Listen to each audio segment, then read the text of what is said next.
Temperatures will hover around 45 degrees Celsius across the northern plains this weekend. The most immediate fix is mercifully affordable for some, at least in the short term. Demand for air conditioners is surging in markets, where both incomes and temperatures are rising. Populous places like India, China, Indonesia, and the Philippines. By one estimate, the world will add 1 billion ACs before the end of the decade. The market is projected to nearly double before 2040. That's good for measures of public health and economic productivity. It's questionably bad for the climate.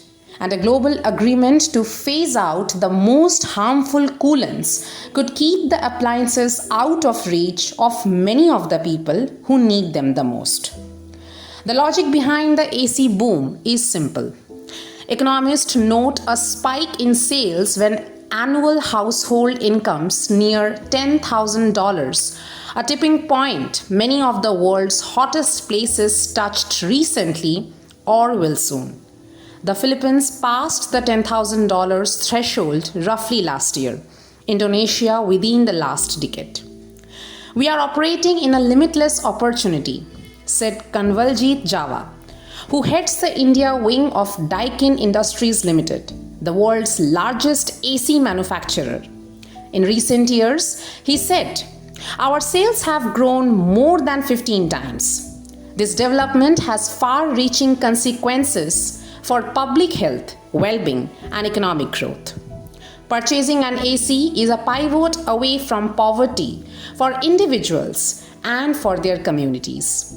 People in hotter countries, which also tend to be poorer ones, suffer from worse sleep and impaired cognitive performance, both of which drag on productivity and output." In a study looking at thousands of factories with different cooling arrangements, researchers found that productivity fell by around 2% for every degree Celsius increase. This is a big deal for Primeminister Narendramodi's push to boost sluggish export numbers, lure business from China, and move up the global value chain. The declines due to heat over the past 30 years may equate to roughly 1% of India's GDP, or about $32 billion, according to Somanathan, author of the report and a professor of economics at isidelhi. But expanding AC coverage too quickly also threatens to worsen the crisis it's responding to.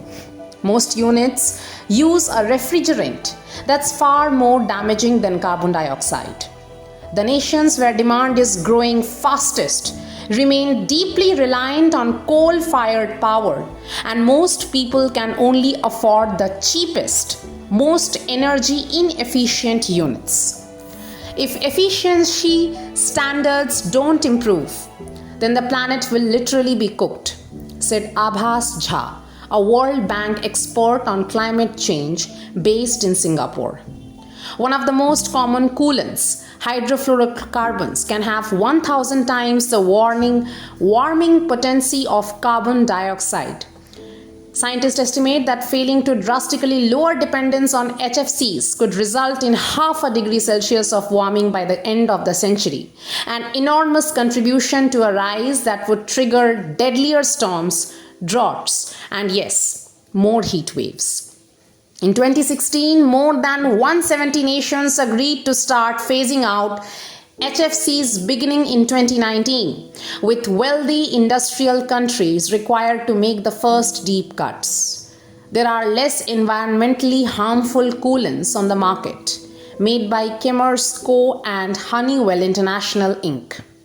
Daikin and Mitsubishi Electric Corporation are working on their own products. For India, the challenge is to implement cleaner technology before millions of new consumers purchase the dirtier ACs.